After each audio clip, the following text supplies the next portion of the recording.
आजाद मैदान में जो SDPI party ने प्रोटेस्ट रखी है वो हिंदुस्तान में बढ़ते हुए जुल्म के खिलाफ एक आवाज बुलंद कर रही है। आज आप देखिए हिंदुस्तान में जैसे ये बीजेपी सरकार 2014 में आई है, इसकी इंतहा रुकने का नाम नहीं ले लिए। कभी ये दाढ़ी के नाम पे, कभी रबी के नाम पे, कभी गाय के नाम पे और अभी बांग्लादेशी के नाम पे मुसलमान को सताया जा रहा है। एक स्पेशली एक कम्युनिटी को बार बार टारगेट किया जा रहा है।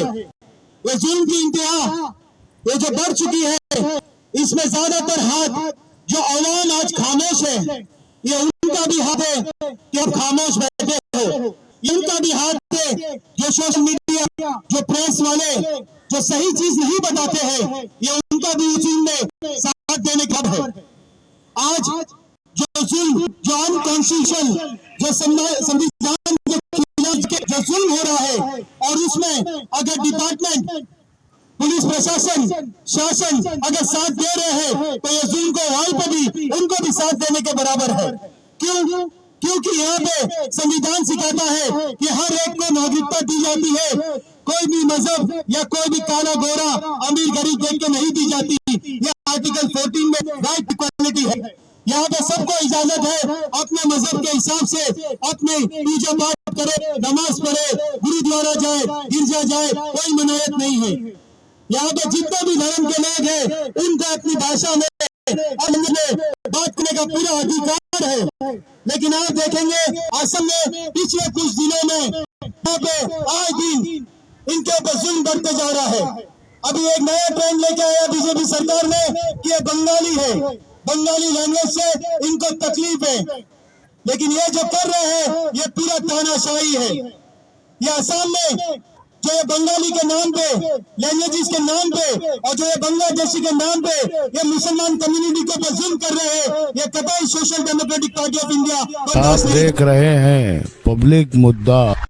और जो देश के हालात है उसको लेकर प्रोटेस्ट आप लोग कर रहे हैं, क्या कहेंगे? मुख्तार सन बताइए, क्या इस प्रोटेस्ट को लेकर जानकारी? आज हमारे मुंबई डिस्ट्रिक्ट के उम्मीदवार अब्दुल साहब और अब्दुल करीम साहब की तरफ से यहाँ पे आज़ाद मैदान में प्रोटेस्ट रखा गया था असम के ऊपर। जो असम में इलीगल जो बुलडोजर टैक्स जो आज आम हुई है हिंदुस्तान में, जो इजराइल का दिया हुआ है पॉलिसी बुलडोजर, वहाँ पे भी आप देखेंगे तो मजलूम पैलेस्तीनियों पे बुलडोज किया जा रहा है उनका घर, सब कुछ डॉक्यूमेंट्स होने के बाद भी वो सेम चीज़ यहाँ पे ला के हिंदुस्तान में थोप दिया गया है। लोगों के पास डॉक्यूमेंट्स होने के बाद भी Aadhaar card, PAN card, voting ID, ration card, इतने साल से वोट दे रहे हैं, इतने साल से 1970-60 से यहाँ बसे हुए लोग हैं, फिर भी उनकी डॉक्यूमेंट्स को छोड़ के उनको इलीगल बोल के उनको डेमोलिश किया जा रहा है। यही सेम चीज़ अभी आसाम में भी चालू हो गई है। इससे पहले आप दिल्ली में भी देखेंगे, अहमदाबाद भी देखेंगे, महाराष्ट्र, पूना स्क्रैप मार्केट पूरा 2500 लोगों को साफ कर दिया गया। तो ये कहीं ना कहीं एक समाज को, मुस्लिम समाज को टारगेट करना है।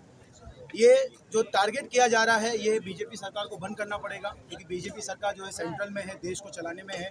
इनको रोटी, कपड़ा और मकान के साथ साथ इनको हिंदुस्तान को कैसा अपलिफ्टमेंट करना है वो भी सोचना है।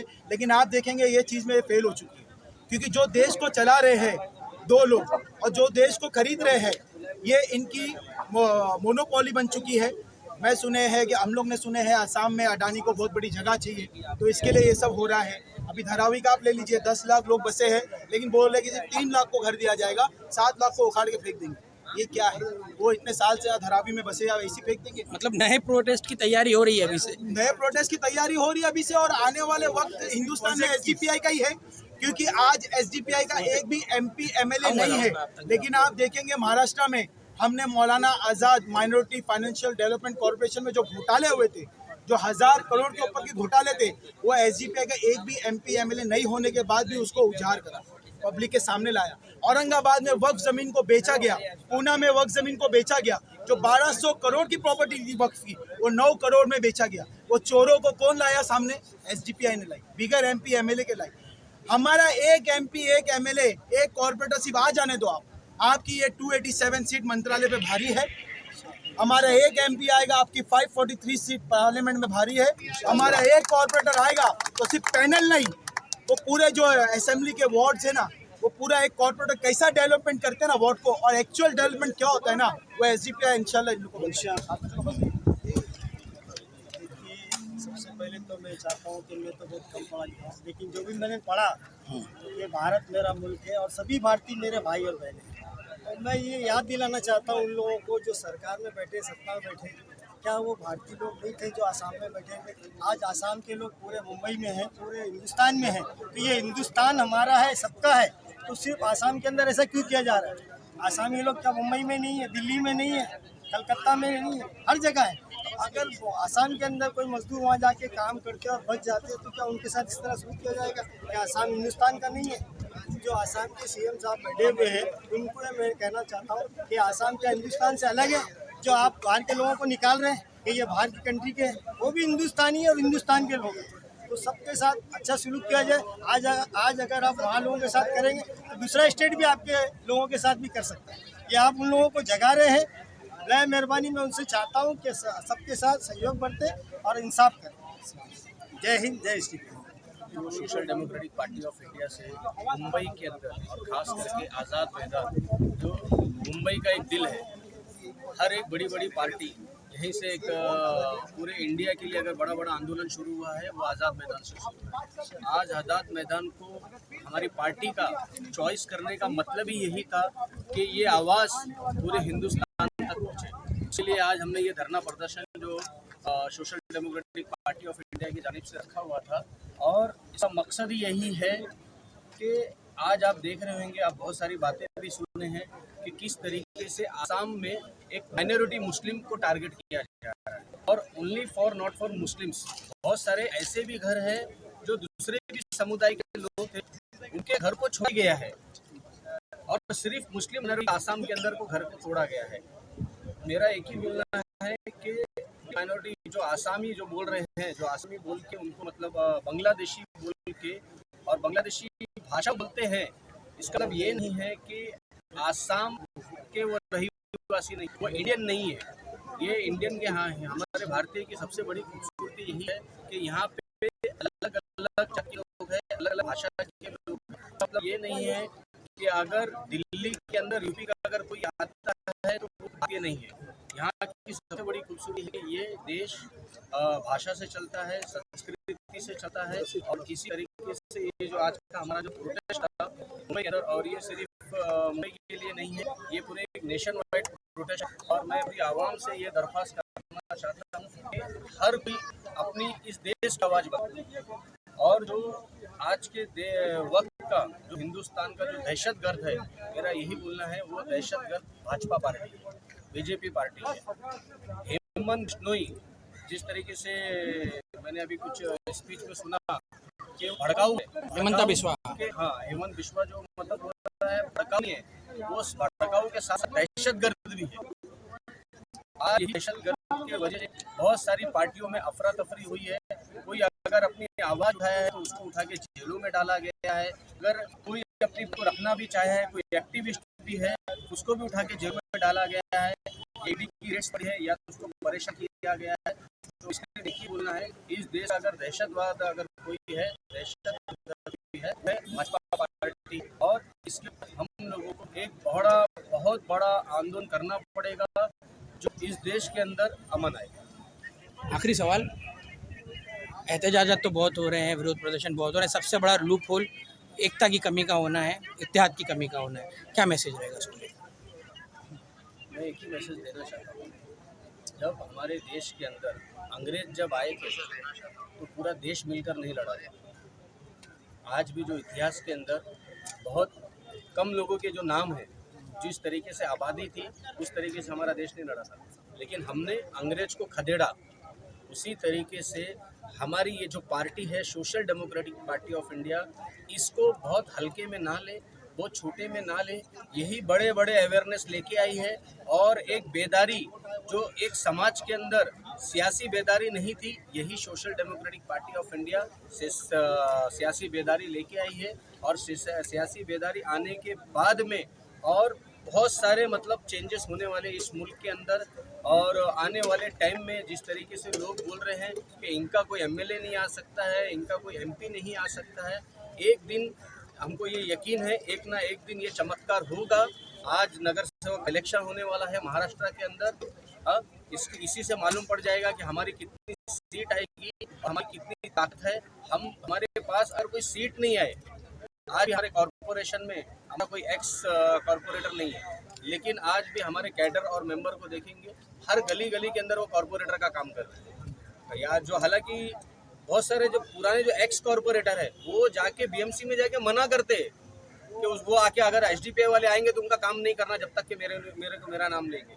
लेकिन एसडीपीआई वाले इतने नीडर हैं कि उनको कोई डरा नहीं सकता है, उनको कोई झुका नहीं सकता है। वो अपना काम करते हैं और करते रहेंगे। में social democratic party of India ने असम में माइनॉरिटीज़ के साथ जो नाइंसाफी हो रही है, घरों को बुलडोज किया जा रहा है और इसके साथ देश में जो एक हिटलर प्रथा चली हुई है उसके खिलाफ विरोध प्रदर्शन रखा है, क्या कहना चाहेंगे? देखिए, आप सब जानते हैं कि कोई नई बात नहीं है। जैसे हमारे सराज ने टोटल ही चीज़ों को गिना दी है अपने स्पीच के अंदर। ये सरकार की जो नीतियाँ हैं वो विषम के खिलाफ है।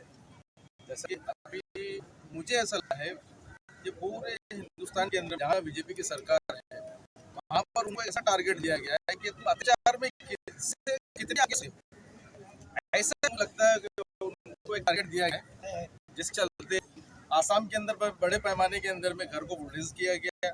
आसाम के अंदर ही नहीं, उत्तर प्रदेश के अंदर आसाम की गिनती 10,520 के करीब में है, लेकिन उत्तर प्रदेश के अंदर जब हम आंकड़ों के अंदर डालते हैं तो वहाँ पर 15,000 से ज्यादा घरों को बुलडोज किया गया है। ये किसी को नहीं पता। हमें लगता है कि ये सिर्फ मेरा एक पुलिस कर्मी दोस्त है, वो ये क्या आप लोग एहतजाज कर रहे हो, क्या मतलब है एहतजाज करने का? वो अलग राज्य के अंदर में हो रहा है। अरे केंद्र की सरकार कोई एक राज्य को चला है क्या? इस मुल्क के अंदर में जो प्रशासन है, जो सरकार है, उसकी है, केंद्र की है और केंद्र के हित में ही पूरी सरकार आती है। केंद्र की सरकार क्या कर रही है? अगर ये चुप है तो यकीन जानो एसडीपीआई कभी चुप बैठने वाली नहीं है। इन गलत नीतियों के खिलाफ क्या एक्शन प्लान है आगे के लिए? ये एहतजाज होते हैं और हम देख रहे हैं कि देखिए ये सिर्फ मुस्लिम कम्युनिटी की बात नहीं है। एसडीपीआई पार्टी उतरी है तो ये एक पार्टी से हटकर बात होनी चाहिए थी। कैसे जोड़ेंगे आप लोगों को अपनी तहरीक से? कैसा है कि हम यही कहना चाहते हैं कि ये मुल्क किसी एक का नहीं है, ये हम सारे लोगों का है। जैसे कि इसमें हिंदू भी है, मुस्लिम भी है, सिख भी है, ईसाई भी है, सारे लोगों का ही एक हिंदुस्तान है। किसी एक विशेष समुदाय का नहीं, ना तो किसी पर्सनल हिंदू का है, ना सिख का है, ना जैन का है, ना ईसाइयों का है।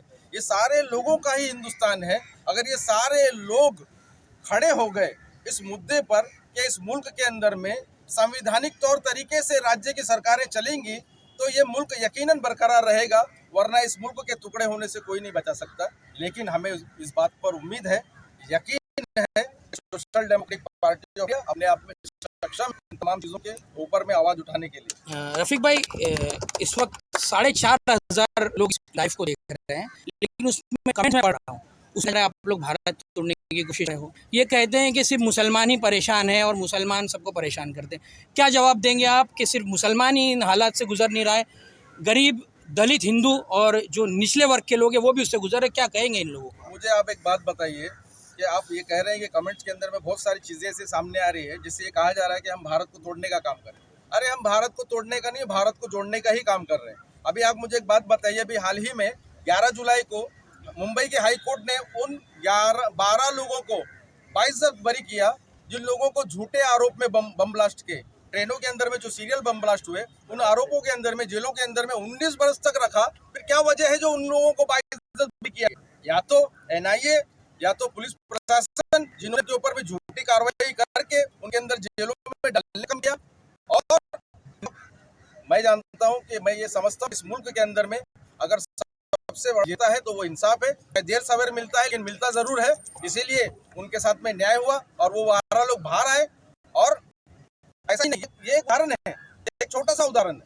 पूरा गुजरात इस बात सब है कि जब 2002 के दंगे हुए तो किस तरह से मुसलमानों को टारगेट करके वहाँ के घरों को जला गया, वहाँ के लोगों को जिंदा जला गया।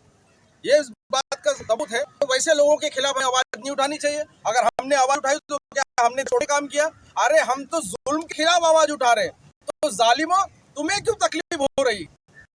तुम भी जालिम हो और जालिमों का साथ देने का तुम काम करते हो। हम जालिमों को हाथ नहीं, हम जालिमों का मुंह तोड़ने का काम हुए थे। आसाम में जो जुल्म जाती हो रही है मुसलमानों के घरों को, दलितों के घरों को और जितने भी मजलूम लोग हैं उनके घरों को ढाया जा रहा है, उसको लेकर के ये जो है हमने social democratic party of India की तरफ से एक प्रोटेस्ट रखे थे और ये जो है नेशन वाइड प्रोटेस्ट हमारा चालू है। पूरे देश में हम लोग जो है ये विरोध प्रदर्शन कर रहे हैं। तो मैं जो है आप सबसे पहले हमारी वुमेन्स इंडिया वुमेन की टीम का मैं शुक्रिया अदा करता हूँ कि वहाँ करके हमारे साथ में कंधे से कंधा मिलाए और जो है हमारे महाराष्ट्र जनरल सेक्रेटरी साई चौधरी साहब का मैं शुक्रगुजार हूँ। उसी के साथ साथ सरफराज शेख साहब का मैं शुक्रगुजार हूँ जो हमारे मुंबई के प्रभारी है और महाराष्ट्र जनरल सेक्रेटरी है। उसी के साथ साथ जो है जितने भी मुंबई की हमारी टीम है उनका भी शुक्रगुजार करता हूँ और जो हमारे तालुका से और अदर एरिया से जो लोग हमारे साथ जुड़कर इस प्रोटेस्ट को कामयाब किए हैं मैं उनका भी शुक्रगुजार करता हूँ। और उसी के साथ साथ हमारे कैडर्स मेंबर्स और जो इस प्रोटेस्ट को सफल करने के लिए हमारे साथ दिए उनका भी मैं शुक्रगुजार करता हूँ। उसी के साथ साथ हमारे प्रशासन जो हमारी पुलिस डिपार्टमेंट है उनका भी मैं शुक्रगुजार करता हूँ कि उन्होंने हमारा पूरा सहयोग किया और यहाँ पर जो है हम हमारा प्रोटेस्ट को खत्म करते हैं। जिंदाबाद जिंदाबाद जिंदाबाद जिंदाबाद।